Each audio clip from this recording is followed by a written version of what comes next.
Hello and welcome. This is Cheryl. Thank you so much for joining me today. In this video, I'm going to create some house mouse celebration cards. I have two new adorable house mouse stamps here. We have Bundle of Joy, and I always love that house mouse stamps come with a few sentiments as well. Then we have Top Notch Birthday, which has this adorable mouse blowing out the candles, and again, a couple different sentiments that work well with it. Now, I have to admit, I messed up recording this video the first time. So the first time I stamped and embossed my sentiment or my stamps, I was taking pictures instead of pressing record. So that is why that first stamp is actually in that package backwards and you can't see the images. And you'll notice, the reason I'm mentioning it is you'll notice it later when I do something and you'll see my previous stamped and embossed images. So I'm starting off with the Top Notch stamp set. I chose one of the sentiments in the set, and I'm doing this on some distressed watercolor cardstock. I love watercoloring these images, and when I do them, I like to emboss them for two reasons. First of all, I really love the contrast between the watercolor and the gloss of the embossing. And secondly, because that embossed line gives a raised edge and it makes it a little bit easier and quicker, in my opinion, to do that watercoloring. Now, I'm not using black watercolor or black embossing powder here. I'm using some Hickory Smoke Distress Glaze. So this is just going to give those lines a more subtle look to them than a harsh black. You could easily do this in black, or you could do it in whatever embossing powder you want. I chose to do the Hickory Smoke. I wanted those lines to be dark enough, so I didn't want to choose something that was lighter, but I wanted it a little bit lighter than just a black. Now I'm going to just quickly clean off my stamps and then take them off, and I'm going to stamp and emboss the Bundle of Joy stamp as well. This way I can watercolor both images together. I'm using my Misti stamping tool for doing that stamping. That way I can make sure I can double stamp that image and make sure that I have a nice, crisp, clean image. And before I'm doing that stamping, I do use some embossing powder tool on my distressed watercolor cardstock just to make sure that that embossing powder is only going on that stamping ink, that VersaMark ink. I don't want to accidentally get it onto some fingerprints or anything that might also be on that cardstock. Now I'm using my Misti stamping tool for the reason, or to double stamp it, but I also like the fact that there are lines or grid lines on that clear door. So when I do this, I can make sure that I have my stamps lined up straight. This one here has that line for the wall, and I made sure that that was lined up straight, as well as my sentiment. I want to make sure that they're both on there nice and straight. I don't plan on die cutting or trimming out my sentiment. If I was going to do that, then I wouldn't necessarily need to worry about whether that sentiment was on straight. I'm leaving it on my focal image, so I want to make sure that it's done right that first time. Once I have that embossing powder on there, and I do that over a scrap of paper so I can put all the excess back into the container, I'm using my heat tool, my embossing tool, to melt that. Now, the Hickory Smoke Distress Glaze, it's a little bit harder to see when it's embossed than regular black embossing powder. There's a lot more of a visible change. You still see a change, but you do have to be a little bit, you have to pay attention and be a little bit mindful of what exactly it's doing to know that it's embossed. I'm using two different sets of watercolor distress pencils here. I'm using set 5 as well as set 6. Obviously, you can easily change up the colors if you want them different colors. I wanted my Bundle of Joy one to be a little bit more pastel colored, and then I wanted my Top Notch Birthday one to be more bright colors, a little bit more bold, a little bit more celebratory for a birthday. So the first color that I'm using here is Weathered Wood, and I'm starting at the line where the floor meets the wall. I'm not necessarily trying to get bold color here. I just want color on that background. And this is especially true when it comes to this birthday one here. You can see that I start at the edge of the mouse, the birthday hat, the cake. So that's where we see the color, and then I blend it out to pretty much nothing. I just want there to be a little bit of color behind those items. Again, you could easily make it a lot darker, have a lot brighter background here, but I want the focal point to be that little mouse as well as that birthday cake. So I'm keeping it fairly subtle, fairly light, just because that's what I felt like doing at this time. Now, another way that I like to watercolor is using distress ink pad refills.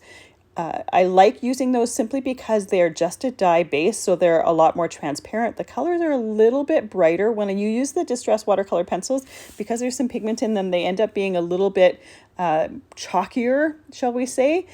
So either one will work here, or other types of watercolors would work here as well. I specifically chose the watercolor pencils because I just really liked the look of them and wanted that look for this particular card. Another way that I like to color my house mouse stamps is with my Prismacolor pencils or with my Copic markers. It just really depends on the mood that I'm in. And on this particular day, I was in the mood to do some watercoloring. So my next color that I'm using here is Worn Lipstick, and I'm using that for the wall behind the Bundle of Joy stamp. I have a Zig water brush here that I use for all my watercoloring. It holds the water in the body of the water brush, so it's nice and clean and neat. I don't have to have a jar of water on my desk. As I've said before, if you've seen a watercolor video of mine, I've probably said it there, I tend to be a bit of a klutz. So if I had an open bottle of, or open jar of water for cleaning my brushes, I would likely tip it over. So this way it's nice and neat and clean.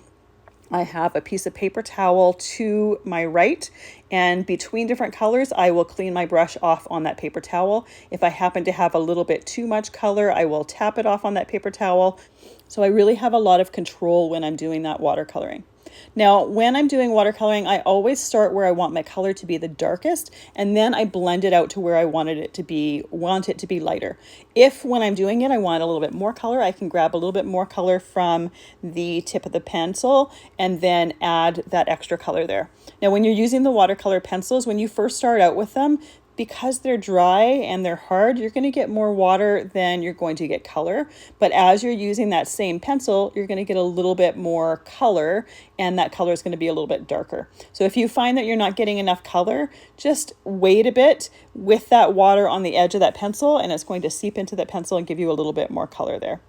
For the next color here, I am using the Lost Shadow from set number 6. This is just a nice, really, really pale gray, and I wanted to use that for the bottle. I didn't want it to have a lot of color to it, and I wanted it to look a little bit transparent. So that is the pale gray. I kept the majority of the color, the heavier amount of the color, towards the bottom part of the bottle. For the larger of the two mice in the bundle, or on the Bundle Joy image, I'm using Gathered Twigs. It's a nice dark brown, and once again, I'm starting where I want that color to be darkest and then blending it out where I want it to be lighter.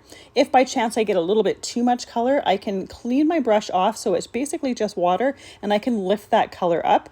And then if I want some areas that are a little bit darker, I can go back in with that brush onto the pencil and darken that. Next, I'm using some spun sugar to do the pink parts of the ears, tails, hands, and feet, as well as the little nose on the birthday guy. The spun sugar ended up being a little bit too light against my Worn Lipstick wall, so I ended up going back in with that brown just to add a little bit more to that, just to make it a little bit more of a dirty pink. You're going to see more brown to it, but it does have a bit of a pink tone. I use that same Gathered Twigs for the mouse on the Top Notch birthday card, doing the same process, starting where I want the mouse to be darker and then taking color off if there's an area where I wanted it to be lighter and it was a bit too dark. So I could take a little bit of that excess off. Now, when I'm doing this, because this image is embossed, that embossing resists any of the color. So this happened especially when doing the mice, because there's all that fur texture there, you get a little bit of a pool of the color over top of that embossing. Once I'm done my coloring, I do take that excess off. I don't let that sit there and dry. The watercolor pencils, if you let it dry on top of that embossing, it will kind of eventually dry, but it'll take a lot longer, but it's also going to have a bit of a haze to it. So I like to take that excess off. For the tiny mouse, I'm using Pumice Stone. It's just a nice lighter color, and it's also a little bit more of a gray tone to that brown. And then I'm using some Bundled Sage for the little pillow that the tiny mouse is sitting on there. And once again, I'm starting right behind the mouse where I want that darker color, blending out so that the open areas or the areas away from the mouse have a little bit more of a highlight rather than the shadow of that mouse sitting right on there. So when you're working this with this, this is one of the reasons why I love doing the watercolor, is you have a lot of control over it. You can add more color to it. You can take color off. So by having that control, it's a little bit more forgiving. For me, that's just a little bit more enjoyable. For the nipple part of that bottle, I used some dried marigold. And then I went in and I started concentrating on coloring in the cake from the Top Notch birthday, or rather the icing on the cake. For that, I used the Chip Sapphire. I wanted that icing to be a completely different color from the cake there. And I also wanted it to be a darker blue than the wall background. I wanted to make sure, again, that that cake was first and foremost rather than seeing the wall behind it. I made that icing a little bit darker towards the back and a little bit darker towards the bottom part of each one of those drips. Now, to add a little bit of a different texture to the Top Notch birthday, I'm going to add some metallic ink. And I'm doing this with the new Lisa Horton metallic ink pads. These are a dye-based metallic pad, so they work well with water. They're perfect for watercoloring. The first color I'm using there is Sunshine. So I'm using that for the flames on the candles. Then I'm using Lovestruck, and I'm using that for the candles themselves. Now, these are a dye-based metallic, so they're going to have some metallic properties to them. However, they're not, when you do the watercoloring with them, they don't have as much of the metallic shine showing through as you do when you're just ink blending with them. When you're ink blending with these pads, you get a lot of that metallic shine. Some of that is lost with the watercoloring, and part of it is because I'm being fairly light-handed with my watercolor here. I wanted to make sure that there were some areas that were darker, some areas that were lighter, but I love the colors of these, and they watercolor absolutely beautiful. So I always find that it's great to have many different ways to use the products that I'm using. So you can use these for doing your watercoloring. They're not just for ink blending with. I have a whole playlist where I'm using these. These are brand new, so I haven't used them in a ton of videos yet. I love them, so I will be using them many, many times. And I'll just put them all in that playlist there. The third color that I'm using is Coastline. This is just a gorgeous blue. I kind of wanted the cards today to have pink and blue for the baby card.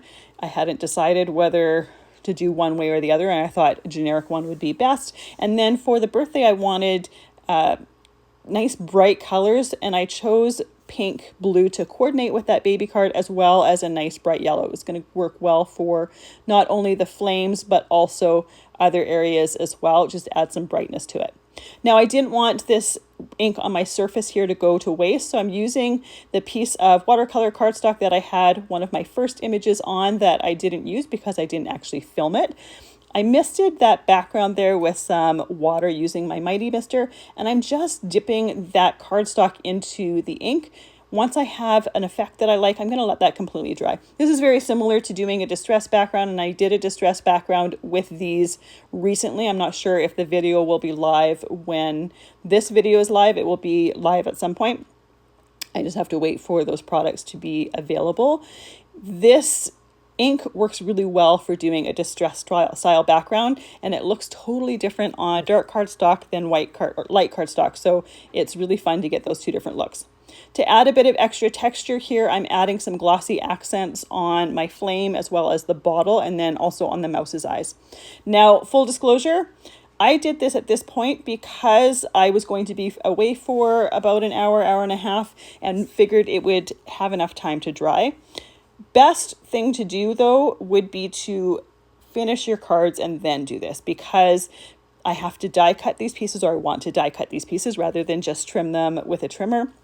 And the pressure of the die cutting machine does change the surface of that glossy accent. So, and I knew that. I just thought I was being smart and making best use of my time. I end up having to redo the bottle because it doesn't look right once it's completely die cut. So for my top-notch birthday here, I'm using the Perfect Touch Arches die set. I'm using the second largest one, so you're going to see that little background that was created with the excess inks. For my bundle of joy, I'm using the emerald cut labels. I'm using the second one down, and I'll use the larger one to do a frame around it. Anytime I'm using die sets like these, especially if I want them in a certain area so that my image is centered, especially that sentiment, I make sure to tape them down with some Best Ever craft tape. I did my die cutting off screen, and then I trimmed my background piece here down to 4 inches by 5¼ inches. I have a piece of Island Blue cardstock that I'm going to use for my card base to bring out the blues there. You could easily use a pink to coordinate with the pinks in here, or even a yellow to coordinate with the yellows. I thought the blue was nice and bright and a little bit gender neutral, shall we say, ish. So I put that distress or that watercolor metallic background on there, and then my die cut image piece on there. Now, the fun part about these celebration cards is they're perfect for adding in a little gift card. And Spellbinders has these new adhesive gift card pockets. They're super easy to use. They are adhesive, they come off the backing, and you can easily stick them right into the inside of the card. Perfect way to give someone a card as well as a gift card and know that it's in there nice and securely. Once that's done, I'm ready to assemble my bundle of joy card. So I used some Dahlia cardstock here to cut out that large size of the emerald cut labels. This is going to be a nice frame. It doesn't cover the card base around the corners. I left those corners there, but you could easily take some shears and just trim that off if you wanted a very easy shaped card. I would suggest doing it that way rather than using the die to make a shaped card, because these emerald cut labels have these little notches around that outside frame, and it's hard to open up the card when you have die cut it with 2 pieces. That is the voice of experience. So the best way to do that would be to put this piece on the front and then use your shears just to trim those outside corners. So I'm going in and putting a second layer on that Glossy Accents. The other thing that happened when I put this through the die cutting machine to cut that emerald die set was there was a tiny little bit of glitter paste on my plate that I didn't notice. So it did embed itself in that Glossy Accents. It was easy to scratch off, but I wanted to eliminate that as well as the weird texture that showed up. So I put that extra layer of Glossy Accents on there and then let that fully dry. And then to add that gift card pocket to the inside here, I just peeled it off of that adhesive backing and put it on the inside. Now, I put them on the lower part of the card. You could easily put it on the upper part of the card if you want more area to do your writing. Here is the final result. I absolutely love that adorable image, and adding the Glossy Accents just adds some extra texture to it and gives it a shine that twinkles in the light. For the birthday card, I forgot to mention, but I also added some stickles to the candle as well as a little puff on top of the hat. And once again, it adds some perfect texture, great for celebration cards. Thank you so much for joining me today. I really appreciate all the time that you spend with me. I hope you have a fantastic day.